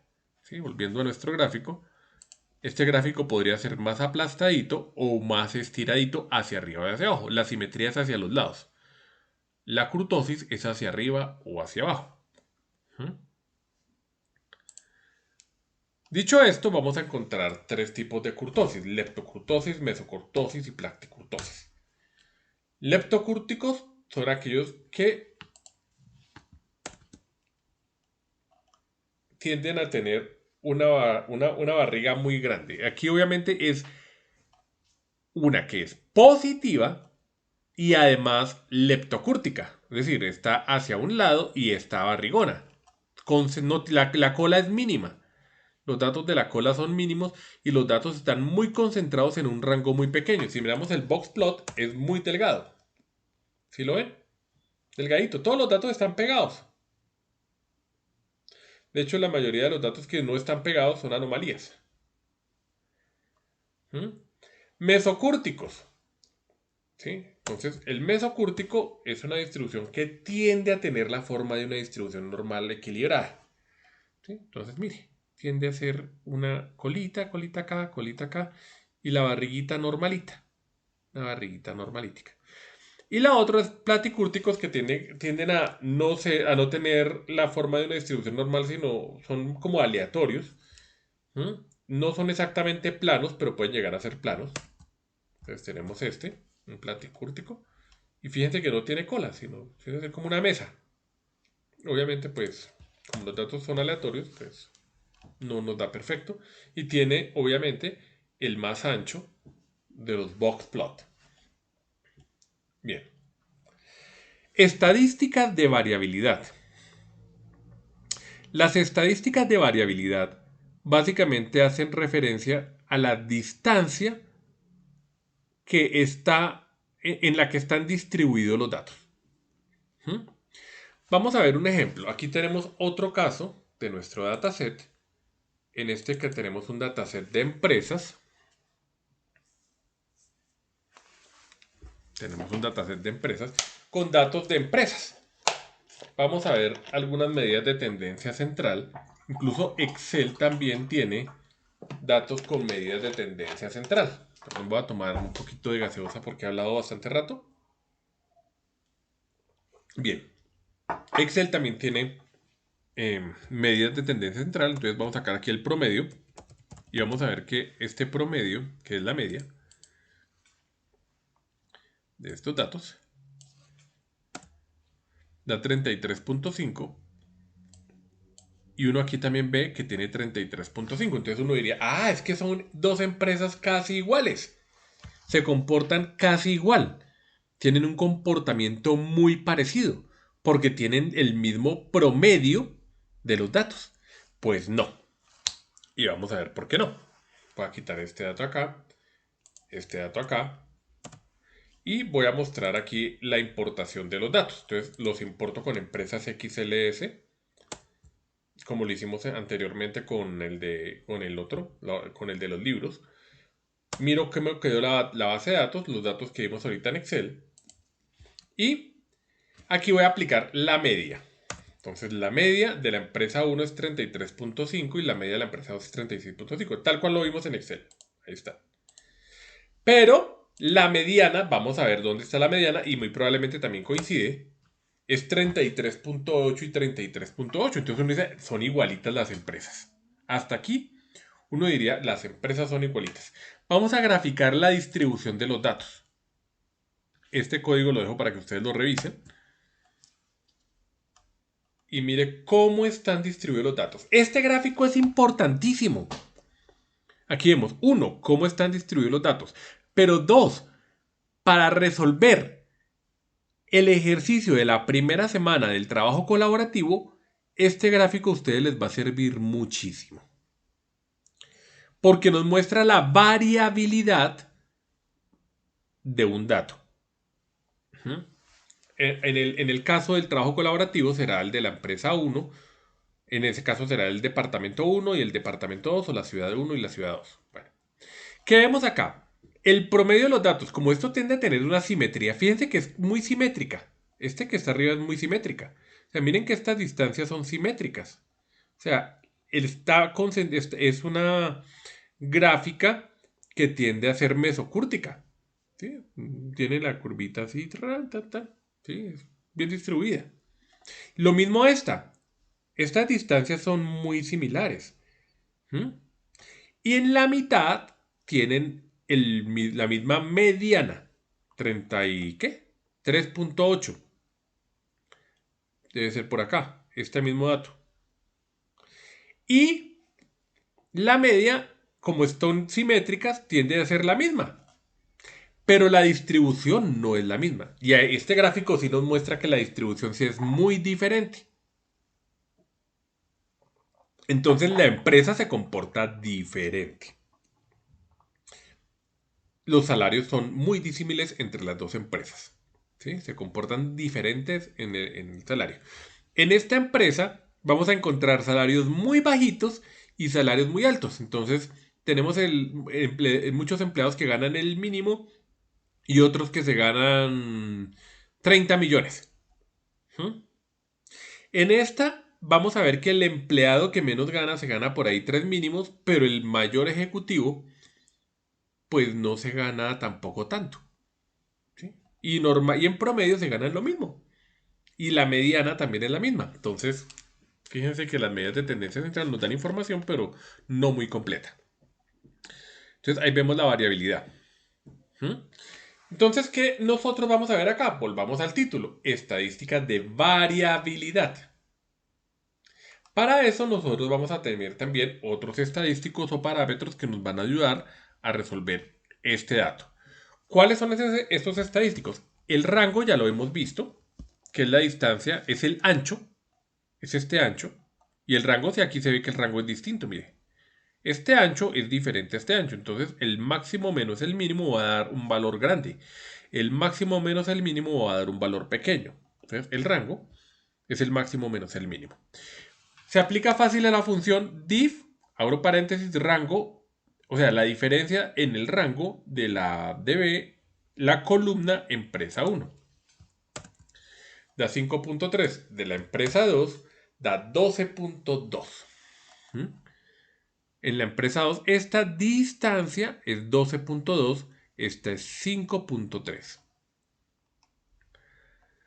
Rango intercuartil. Esto se da entre los cuartiles. ¿Sí? O sea, este se daba entre el rango completo, el otro se da entre el cuartil 25 y el cuartil 75. Obviamente el de la empresa 2 va a ser más ancho. Este es más cercano. Entonces va a ser un número más cercano. Entonces el intercuartil se saca con la función IQR y se aplica sobre un vector. En este caso, de la empresa 1 da 1.59 y de la empresa 2 tiene que ser más grande, 3.45. Varianza. ¿Mm? Es el promedio de los cuadrados de las desviaciones de los valores respecto a la media muestral. Digámoslo de la siguiente manera. ¿Mm? Creo que la semana pasada vimos un ejemplo que aclara muchísimo. Voy a buscarlo.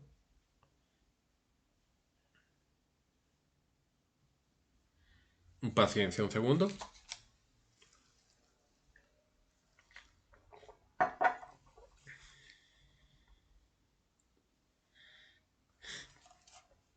En el ejercicio que vimos la semana anterior, había unos datos por allá al fondo que tienen una tablita. Y ese nos da un ejemplo muy bueno. Estos. Estos cuando trabajamos matrices en R, teníamos una tabla X, Y, Z. Y sacábamos la media de estos tres datos. Entonces era 1, 11 y 21. La media de esos tres pues nos da 11. ¿Sí? No hay problema. ¿Cuál es la desviación estándar? Nota lo siguiente. Entre 11 y 1 la distancia es 10. Y entre 11 y 21 la distancia es 10. Por lo tanto, la desviación estándar, aunque estamos viendo la varianza, es 10. ¿Cuál es la desviación? La varianza. La varianza es 100. Porque la varianza es el cuadrado de la distancia entre promedio de estos datos. Es decir, la varianza nos da una medida un poquito amplificada de esa distancia y la desviación estándar, digamos, la distancia pura. Para una interpretación más intuitiva. Vamos a tener dos tipos de varianza. Varianza muestral y varianza poblacional. Cuándo se aplica una y cuándo se aplica la otra. Y aquí vamos a ver el símbolo mu que hace rato les había prometido. La varianza muestral se aplica a muestras. La varianza poblacional se aplica a toda la población. La varianza muestral, como dijimos, es la sumatoria de cada dato menos la media. O sea, ahí está la distancia. Mire, esto es una distancia. Pero esa distancia la elevo al cuadrado. Y sumo perdón. Sumo todas las distancias y la divido entre el número de distancias. Entonces va a ser como el promedio de las distancias al cuadrado. Obviamente nos va a dar una distancia amplificada. La poblacional es muy parecida. La única diferencia es que este se divide entre el número de datos menos 1. La poblacional es simplemente entre el número de datos. Y aquí vamos a ver algunas notaciones. Cuando estamos hablando de la varianza muestral, se representa con S cuadrado. Y en este caso la media es X barra, porque es una muestra. Aquí es donde X barra. Cuando hablamos de la media poblacional decíamos que se representaba con mu. Este es el símbolo mu. Que es como una U con una colita. Con barra, obviamente. Y cuando hablamos de la varianza poblacional se representa con la letra sigma. R tiene una función para calcular varianzas muestrales. La función es var. Entonces simplemente yo aquí voy a grabar en la varianza muestral el valor de var. Y me dice que es 2.81. Y para la empresa 2 tiene que ser más grande. 14.43. ¿Sí que lo amplifica? Ahora, para la poblacional. La poblacional, vamos a asumir que medimos toda la población, que no es una muestra, sino que estamos mirándolo sobre toda la población. Entonces, aquí no existe en R una función para varianza poblacional. Pero lo que sí existe es que lo podemos calcular. Entonces, le aplicamos esta fórmula, que se las dejo para que ustedes la consulten, y nos da unos valores más o menos similares, pero no son iguales. Bien.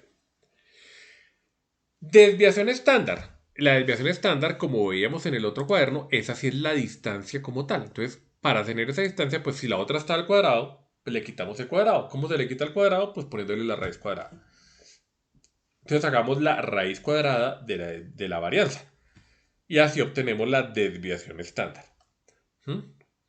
Y la desviación estándar se representa con S, que quiere decir desviación estándar muestral, o con sigma, que es desviación estándar poblacional. ¿Mm? Para eso está la función SD. ¿Mm? Entonces, SD me da la desviación estándar. Para la poblacional, sí tengo que calcularla, sacando la raíz cuadrada de la varianza poblacional que yo saqué aquí aplicando esta fórmula. Entonces se nos alarga el camino, pero ahí está. Y la saco. Aplicaciones de la desviación estándar, puedo tener el coeficiente de variación. El coeficiente de variación lo que trata de darme es un porcentaje de la variación. Ya no me lo da en términos numéricos de un valor, sino en términos de porcentaje. Y para tenerlo en términos de porcentaje, yo aplico la desviación estándar dividido entre el valor absoluto de la media por 100. Entonces ya se me vuelve un porcentaje. Y aquí los tengo. ¿Mm? Puedo tener unos coeficientes. Estos coeficientes me muestran cosas como cuando la kurtosis o como la simetría. El primer coeficiente de estos son el coeficiente de asimetría de Fisher. Acá está la fórmula. Básicamente, cuando aplicamos este coeficiente de simetría, lo que yo estoy determinando es si este número al cubo, ¿sí? El cubo de la desviación estándar,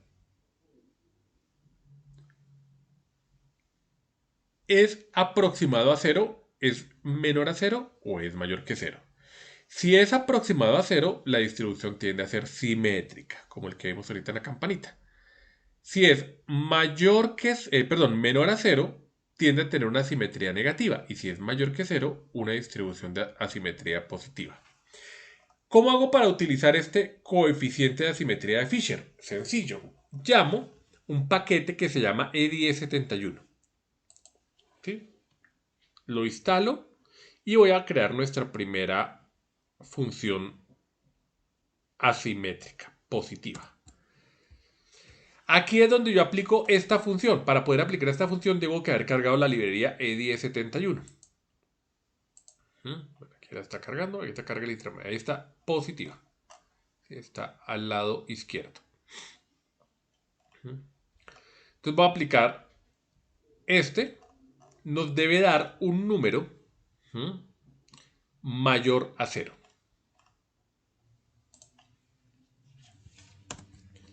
Nos da 1.1879. Vamos a ver uno con asimetría negativa. Entonces nos da la simetría hacia este lado.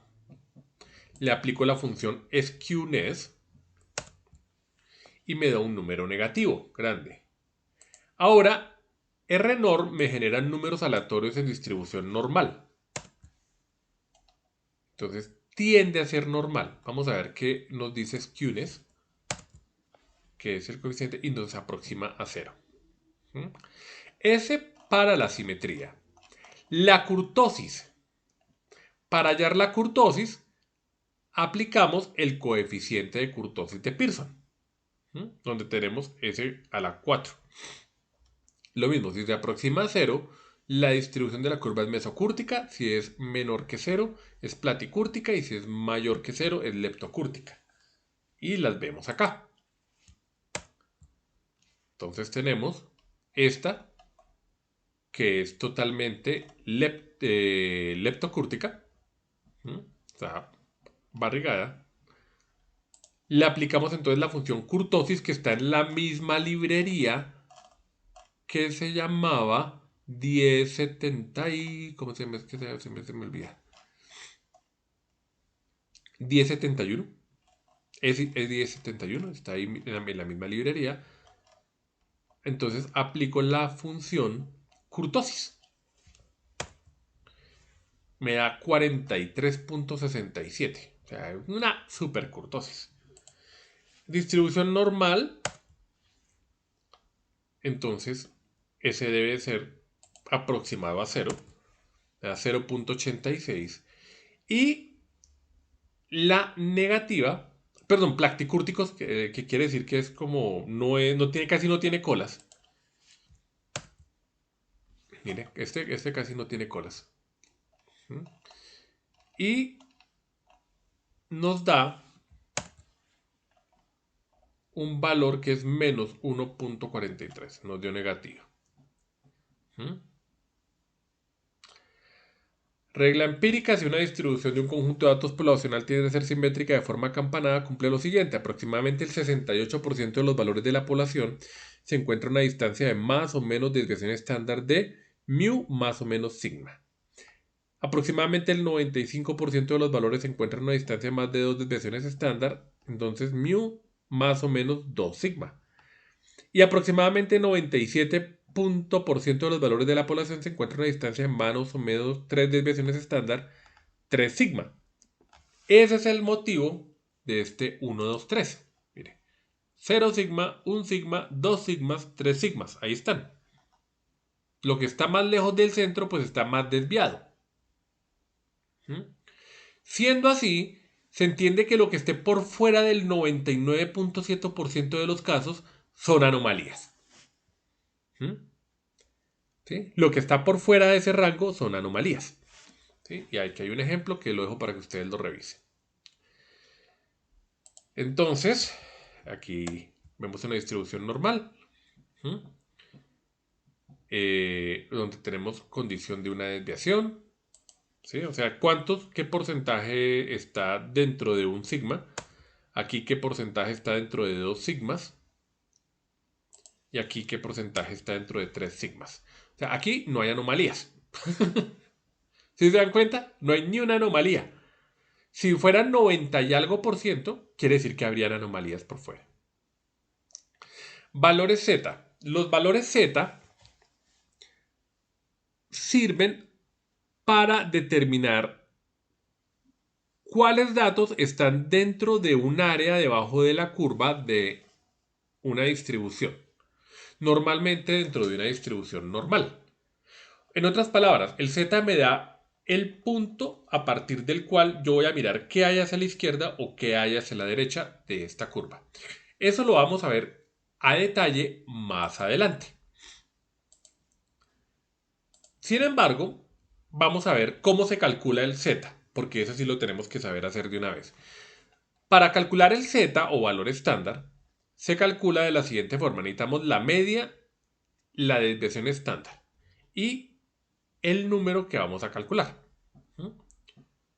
¿Sí? O sea, la observación que vamos a tener. Entonces, para saber el Z de X sub I, para saber el Z de un valor, necesito saber la media poblacional y el sigma.